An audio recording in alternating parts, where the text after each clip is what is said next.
I thought I knew my family, my life, my boundaries, until that day on the beach with my son, Ethan. What started as a simple request for sunscreen turned into a moment that shattered everything I believed about myself. His hands lingered too long, and I froze, caught between denial and a reality I couldn't face.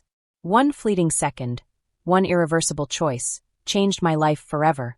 Ethan and I always shared a close bond, especially as my husband, David, often buried himself in his work. We had been married for over 15 years, and from the outside, we looked like the perfect family, a beautiful home, 2 wonderful kids, and a stable life.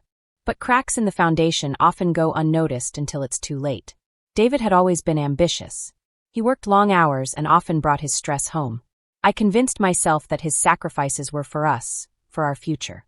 But with each passing year, his absences felt less like ambition and more like indifference. The man who once made me feel seen, loved, and cherished now barely acknowledged my presence. Conversations became mechanical, centered around bills and schedules, and his rare compliments felt obligatory rather than heartfelt. Ethan was 16 then, tall and athletic, with the same deep brown eyes as his father, but a gentler demeanor. He was growing up so fast, and I often caught myself marveling at how quickly time had slipped away. His younger sister, Lily, was his polar opposite, bubbly and full of energy. While she demanded attention, Ethan often stayed in the background, quiet and reserved, but always dependable. On the day of the beach trip, David had canceled yet another family outing, leaving me to take Ethan alone. "Sorry, Amanda, work emergency," he muttered, barely looking at me as he grabbed his briefcase.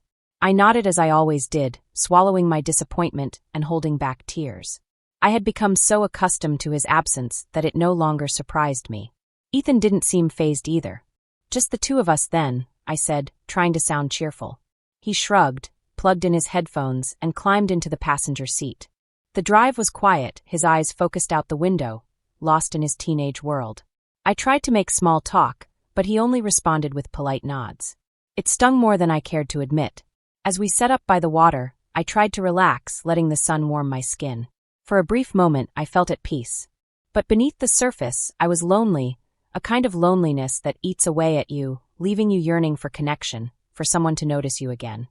As the days passed, I began noticing subtle changes, small things that seemed innocuous at first but slowly gnawed at my thoughts. Ethan's behavior was different, though I couldn't quite put my finger on it. At first, I attributed it to typical teenage moods. He lingered around me more often, watching me with a gaze that felt heavier than before. When I would look up from folding laundry or preparing dinner, I would find his eyes on me, but he'd quickly turn away. David, as usual, remained engrossed in his work. Even on weekends, he was either at the office or glued to his laptop at home. I told myself it was better this way. Our marriage had become a shell of what it once was, and confronting the emptiness between us felt more daunting than ignoring it. He was there physically, but emotionally he was as distant as ever. Ethan's presence, on the other hand, felt increasingly palpable. It wasn't just his gaze, it was his proximity. He started sitting closer during family dinners, brushing against me in ways that seemed accidental but left my skin tingling. When we talked, his responses felt more attentive, almost intimate, as though he was listening to me in a way no one else did anymore. One evening, after finishing the dishes, I turned to find him standing behind me. He wasn't doing anything out of the ordinary, just standing there, but the way his eyes locked on mine made my breath hitch. "Is everything okay?" I asked, my voice trembling slightly. He nodded, smiled faintly, and walked away without a word. I tried to dismiss it, but the moment lingered in my mind. The incident at the beach replayed itself over and over. I told myself it was innocent, just a mother and son sharing a moment. But the way his hands had moved, the way my body had reacted, it unsettled me. I began questioning my own instincts, my own boundaries. Was I imagining things? Was I reading too much into his actions? Or was there something there, something unspoken yet undeniable? Even at night, lying in bed beside David, I couldn't shake the memory of Ethan's touch. David would fall asleep quickly, exhausted from his work, while I stared at the ceiling, my thoughts spiraling. My mind kept drifting back to Ethan, his hands, his gaze, the faint flush in his cheeks that mirrored the warmth rising in my own. I started catching myself anticipating his interactions. A simple good morning felt charged. His casual touches, helping me carry groceries, brushing against me as he passed, began to linger in my mind far longer than they should have. I told myself it was loneliness, that I was projecting my need for attention onto him. But the more I tried to rationalize it, the harder it became to ignore.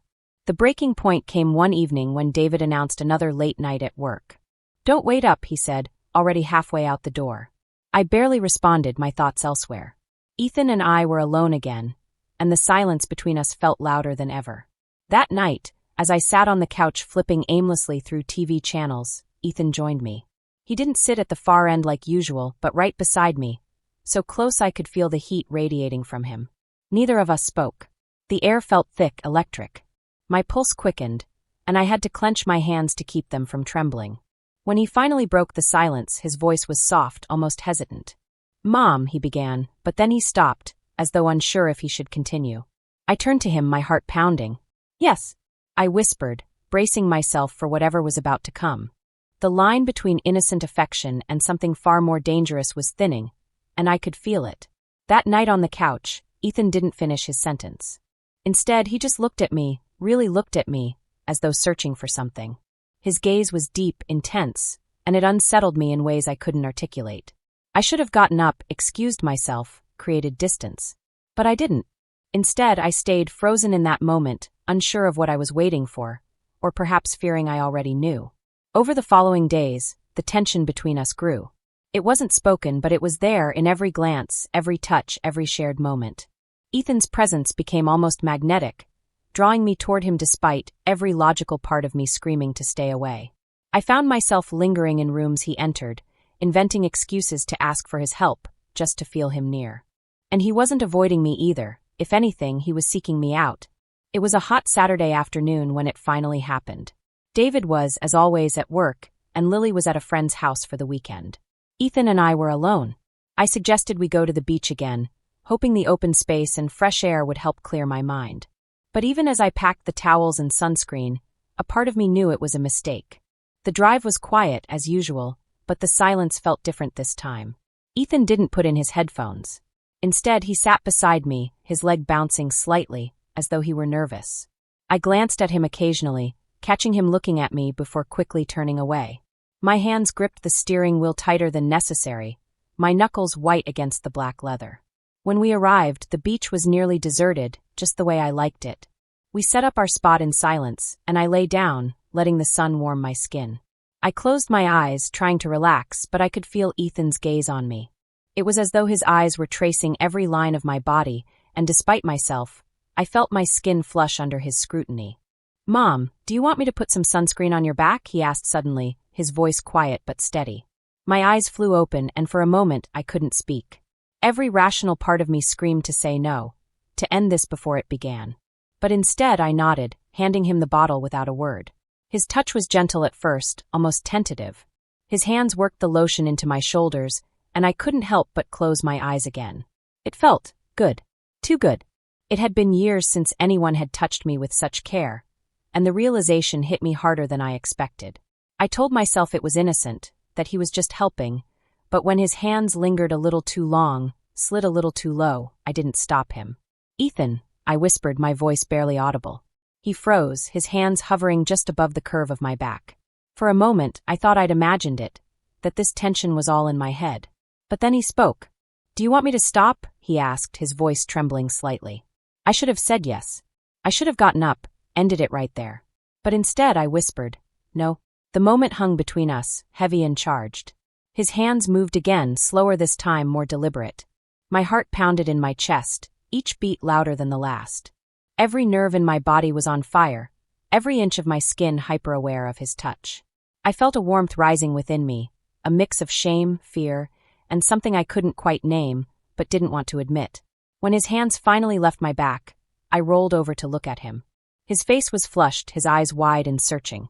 I didn't know what he was looking for, but I could feel it in his gaze, something forbidden, something we both knew was wrong but couldn't seem to resist. "Mom," he began, his voice shaky. Don't," I interrupted, shaking my head. "Don't say anything." But it was too late. The unspoken words hung in the air between us, changing everything. The drive home was silent, the tension between us almost unbearable. I gripped the wheel so tightly my hands ached, but I couldn't let go. My thoughts were a whirlwind, a cacophony of guilt and confusion. I knew what had happened at the beach wasn't right.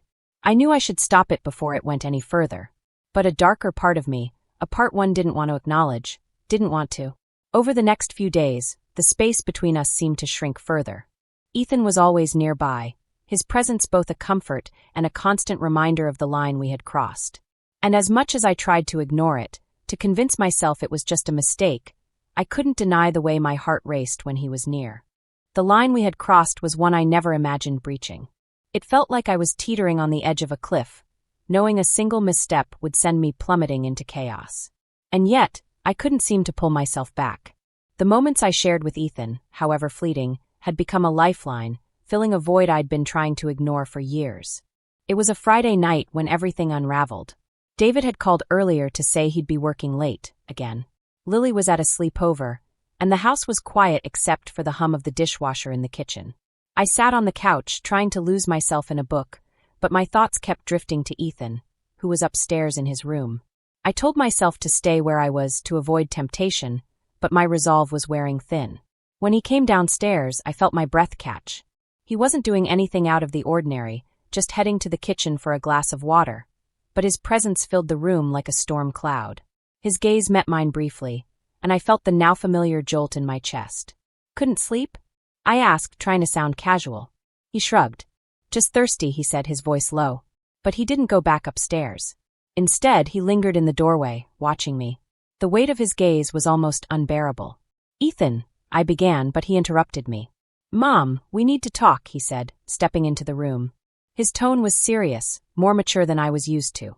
I set my book aside, my hands trembling slightly. "About what?" I asked, though I already knew the answer. He sat down beside me, closer than necessary. "About what's been happening between us." I felt my heart race, a mix of fear and something darker, something I didn't want to name. "Nothing's happening," I said quickly, the words tumbling out in a rush. He shook his head. "Don't lie to me. You feel it too, don't you? This connection." His words hung in the air, and I could feel my face flush. "Ethan, we can't," I started, but he cut me off. "Why not? Dad doesn't even notice you anymore. He's too busy with work to care about what's going on at home. But I see you, Mom. I see how lonely you are. I feel it too." Tears welled up in my eyes as his words hit me like a punch to the gut. He was right. David had been emotionally absent for years. But that didn't make this right. Nothing could make this right. "I'm your mother," I whispered, my voice breaking. This isn't okay." He reached for my hand, his touch sending a shiver through me. "You're more than that to me," he said softly. "You're the only person who's ever made me feel like I matter." His words broke something inside me. I had spent so many years feeling invisible, unwanted, and here was someone, my own son, making me feel seen, desired. It was wrong, I knew that, but in that moment, the weight of my loneliness crushed my moral compass. Before I could stop myself, I leaned in and kissed him. It was hesitant at first, as though we were both testing the waters, but it quickly deepened, fueled by years of suppressed emotions and unmet needs. His hands found their way to my face, then my shoulders, pulling me closer. I felt like I was drowning, and yet I didn't want to come up for air. The sound of a car pulling into the driveway jolted us apart. David was home. My heart pounded as I pushed Ethan away, my mind racing. "Go upstairs," I hissed, and he obeyed without question. I barely had time to compose myself before the front door opened. David walked in, looking exhausted as usual. "Hey," he mumbled, setting his briefcase down. "How was your evening?" "Fine," I said quickly, avoiding his gaze. "Just quiet." He nodded, oblivious to the tension in the room. "I'm going to bed," he said, heading upstairs without another word. I let out a shaky breath, my hands trembling. What had I done? How could I ever face myself, or Ethan, after this? The next morning, the air in the house was thick with unspoken words. Ethan avoided me, his eyes downcast whenever we crossed paths. I tried to focus on chores, on anything to keep my mind off the previous night, but it was no use. Every time I closed my eyes, I saw his face, felt his hands, remembered the way he'd looked at me. By the afternoon, I couldn't take it anymore. I found him in his room, sitting on the edge of his bed, staring out the window. "Ethan," I said softly, and he turned to look at me. The pain in his eyes was almost too much to bear. "I'm sorry," I began, but he shook his head. "Don't apologize," he said. "I'm not sorry for how I feel. I can't be." His words left me speechless. I didn't know what to say, how to respond. All I knew was that we had crossed a line that couldn't be uncrossed, and I had no idea how to fix it. The days that followed were a blur of guilt and confusion. I avoided David as much as possible, unable to look him in the eye. Ethan, too, seemed to be wrestling with his own emotions, his mood swinging from distant to clingy. I knew we couldn't go on like this, but I didn't know how to stop. It all came to a head one evening when David came home early. He found me in the kitchen, staring blankly at a pile of dishes. "Amanda," he said, his voice breaking the silence. "Is everything okay?" I forced a smile. "Of course. Why wouldn't it be?" But he didn't believe me. "You've been acting strange lately. Distant.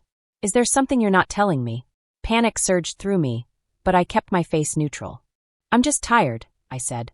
"It's been a long week." David studied me for a moment, his brow furrowed, but he didn't push. "All right," he said finally. "Let me know if you want to talk."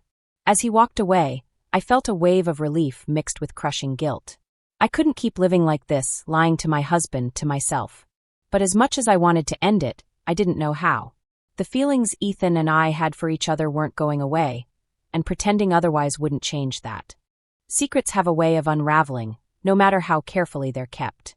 What Ethan and I shared, what we did, couldn't be ignored, and the weight of it pressed down on me more with each passing day. The guilt was suffocating, but the shame didn't outweigh the feelings that had developed between us. I knew we couldn't continue, yet every moment I spent near him made it harder to let go.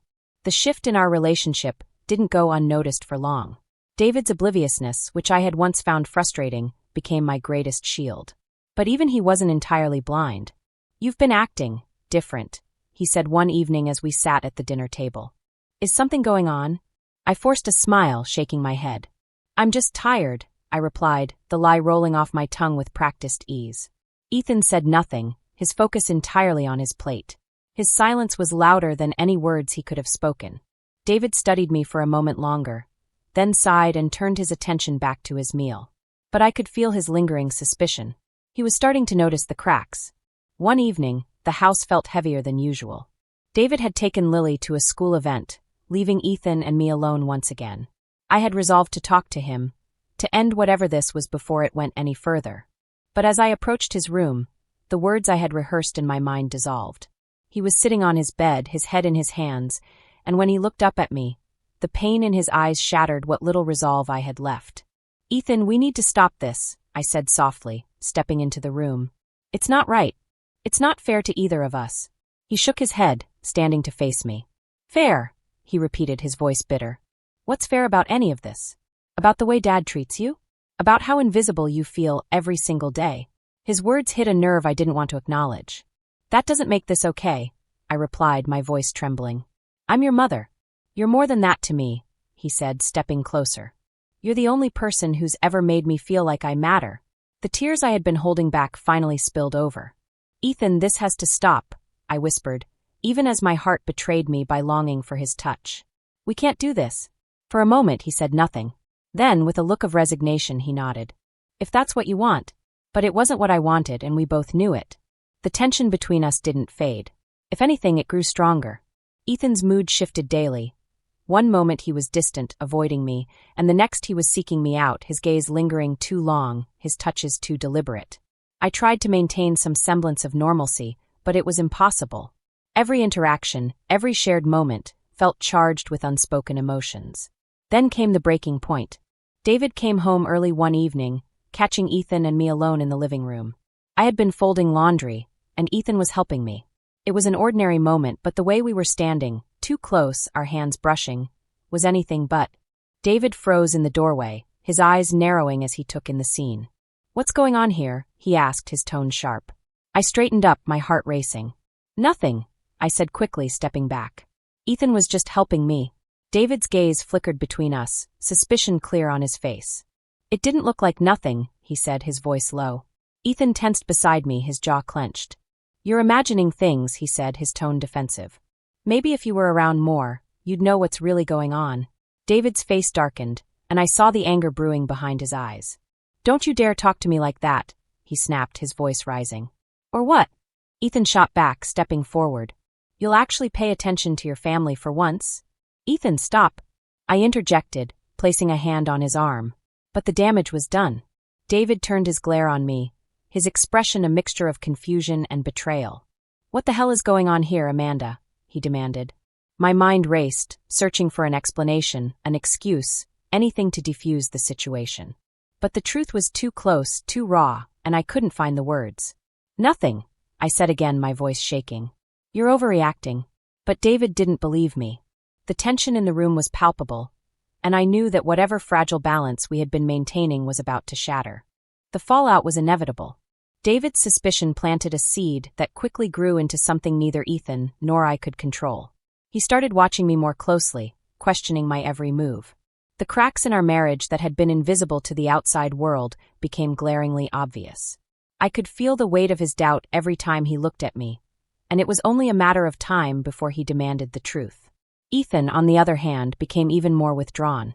He avoided David whenever possible, and the tension between them was almost unbearable. I tried to hold everything together, but the walls were closing in. The house that once felt like a sanctuary now felt like a prison, each room echoing with secrets and unspoken words. I knew something had to change. I couldn't keep living like this, trapped between guilt and longing, between my role as a mother and the feelings I couldn't seem to shake. One evening, as I sat alone in the kitchen, I realized I had two choices: confront the truth or let it destroy everything. The next day, I asked David to meet me after work. We sat in a quiet cafe, the hum of conversation around us providing a strange sense of anonymity. He looked tired, his face lined with worry. "What's this about, Amanda?" he asked, his tone wary. I took a deep breath, my hands trembling. "David, I need to tell you something," I began, my voice barely above a whisper. As the words spilled out, I saw the color drain from his face. I didn't tell him everything, couldn't bring myself to. But I admitted enough for him to understand that our marriage was in serious trouble. I told him how lonely I'd felt, how neglected I'd been, and how it had driven me to a place I never thought I'd go. He sat in stunned silence, his hands gripping the edge of the table. "Amanda," he said finally, his voice hoarse, "how could you let it get to this point?" Tears streamed down my face as I shook my head. "I don't know," I admitted. "I wasn't thinking, I just felt so lost." For the first time in years, David really looked at me. Not with the detached glance of a man consumed by work, but with the eyes of the husband I had fallen in love with so many years ago. "We need help," he said, his voice steady despite the pain. "If there's any chance of fixing this, we need to face it together." I nodded, unable to speak. Deep down, I knew he was right. I had allowed my loneliness to cloud my judgment, but it wasn't too late to try and make things right. At home, I sat down with Ethan. It was one of the hardest conversations of my life, but it was necessary. "Ethan, we can't keep doing this," I told him, my voice breaking. "It's not fair to you, to me, or to this family." He looked at me with a mix of hurt and understanding. "I know," he said quietly. I don't want to lose you." "You're not losing me," I promised. "But this can't happen anymore." It wasn't an easy conversation, and it didn't fix everything. But it was a start. In the weeks that followed, I began therapy, both individually and with David. It wasn't a quick fix, and there were times when I wondered if our marriage could survive. But with every session, I felt a little stronger, a little more like myself. Ethan started seeing a counselor as well, and though we didn't talk about it, I could see the change in him too. The road to healing was long and painful, but it was worth it.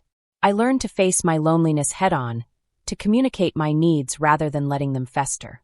And while the scars of what happened would never fully fade, they served as a reminder of how important it was to nurture the connections that matter most.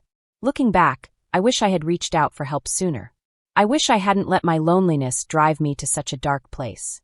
But if there's one thing I've learned, it's that even the deepest wounds can heal, with time, with effort, and with a willingness to face the truth.